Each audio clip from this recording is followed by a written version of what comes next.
He shall feed his flock like a shepherd. He shall gather the lamb with his arm, and carry them in his bosom, and shall gently lead those that are with young. Hello, beautiful. Hello, handsome.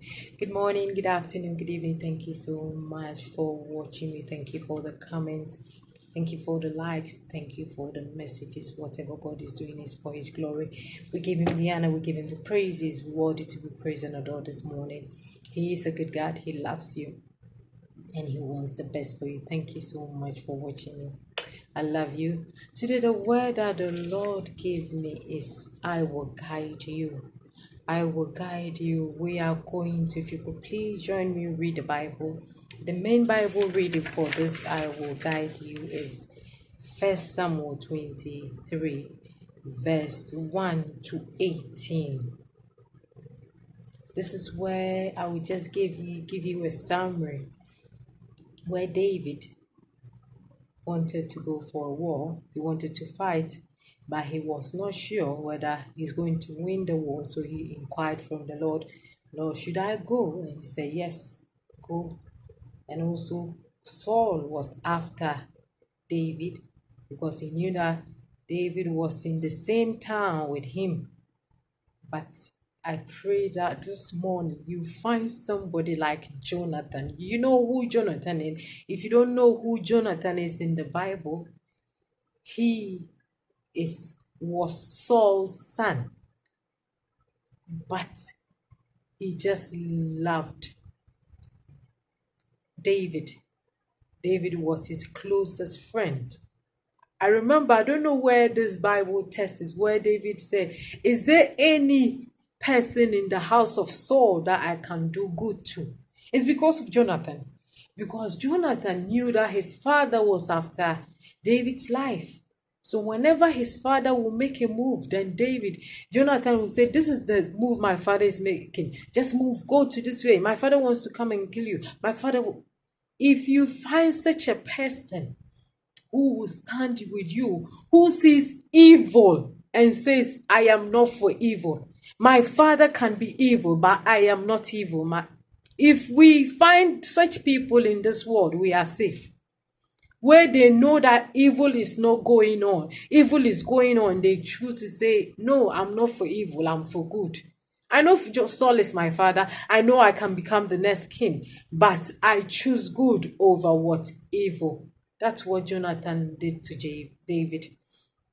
So I will do a commentary a bit. It's a long one, but I'm not going to do everything.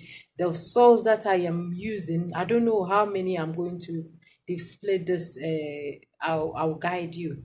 But the main source that I'm using is hpttc./enduringword.com. Then First Samuel. So if you could please join me read the Bible. Then they told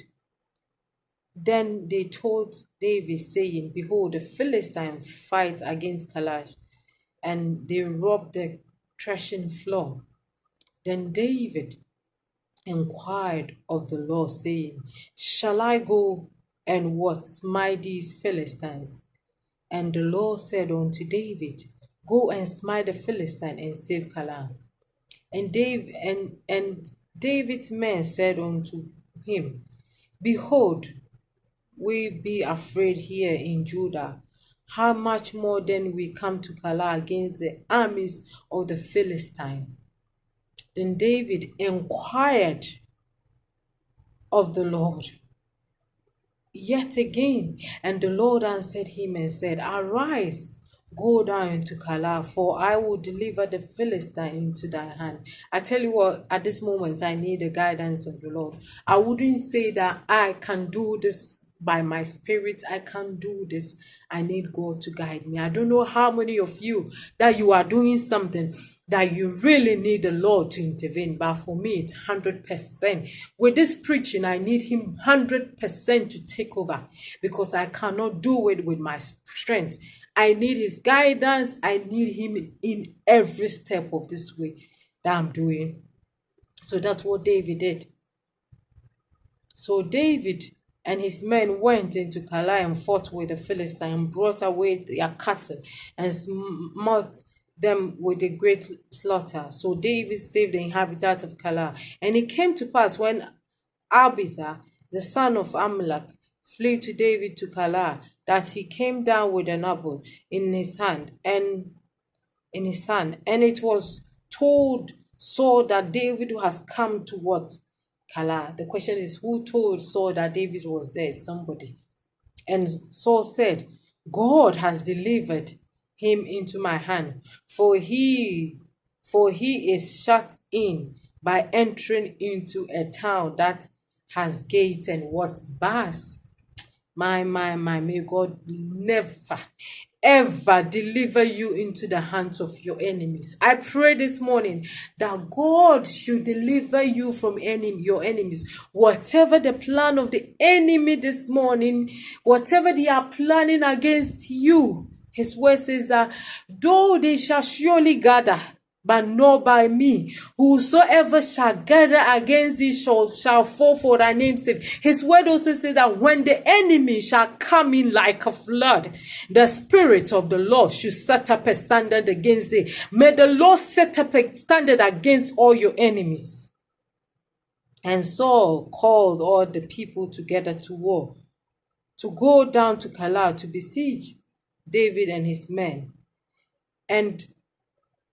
And David knew that Saul secretly practiced mischief against him, and he said to Abijah the priest, bring hither the apple.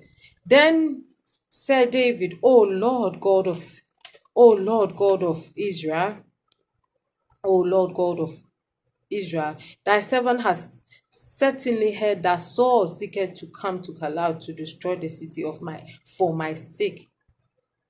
Will the men of Keilah deliver me into thy hand? Will Saul come down as thy servant has heard? O Lord God of Israel, beseech thee, I tell thy servant. And the Lord said, he will come down. Why did David? Of course, it's not, don't think that because you are doing good, you are not going to have any enemies. You will have any enemies. But the question is, how do you deal with your enemies? Because sometimes you need the direction of God to tell you that this is the way you should go. Because if God doesn't speak to you, it's not good. He needs to speak so that you know the direction to go. So David again inquired from the Lord, are the people going to deliver me into Saul's hand? They say, yes, they will. So you better run for your life. Then, and the Lord said, O God of Abishai, and the Lord said, he will come down. Then he said, will the men of, I think I've read it, deliver me, my men, into the hand of Saul? And the Lord said, they will deliver thee up. Of course, they don't care whether you save the town. They are going to deliver you. People don't care whether you've done good to them. When it comes to betrayal, they don't care whether you have helped them or you have been good to them. They can be heartless. So even though he saved the town, now they are going to deliver him to Saul. Then David and his men, which were about 600, arose and departed out of the land out of Keilah, and went whosoever they could go. And it was told Saul that David was escaped from Keilah and forbid to go forth. And David abode in the wilderness in a stronghold, and remained in the mountain in the wilderness of Zeph. And Saul sought him every day, but the Lord delivered him not into his hand. May the Lord never deliver you into the hand of what? Your enemies. May he never, ever deliver you into the hand of your enemies. And David saw that Saul has come out to seek his life, and David was in the wilderness of Zeph in the woods. And Jonathan, this is the kind of friend. I pray that you find Jonathan in your house, wherever you are. You find Jonathan somewhere who will continue and tell you that there is danger, you have to flee. There is danger. There is danger. May you find Jonathan wherever you are. May you find Jonathan. May you find Jonathan. May you find Jonathan.